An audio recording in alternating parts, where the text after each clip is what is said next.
علما لیکلي وي هیڅ یو بچی د مور او پلار حق نشي ادا کولی سوا د یو بچي نه. کم بچی؟ هغه بچی چې دی فرض مونځ وکړي که نه او دی راوګرځي او دی لاس اوچت کړي وایي رب ارحمهما کما ربیاني صغیره، رب ارحمهما کما ربیاني صغیره.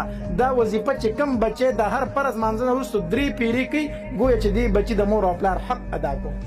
معنی دا ده الله زما په مور او پلار باندې رحم وکړه داسې چې څنګه په وړوکوالي زما تربیت کړی.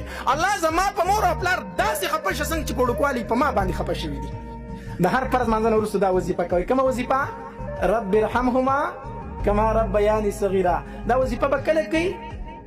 د فرض مونځ نه. نو چې مونځ خو دې ورته ښودلی وي که نه چې مونځ خو کوي چې هغه مونځ نه کوي هغه د الله نه مني نو ستا پسې به کوم طرفه دا وظیفه وکړي. نو خپل بچي د علماو ته کښېنوئ چې مونځ ورته وښیي، قرآن ورته وښیي، احادیث ورته وښیي او د دې علماو قدر کوئ.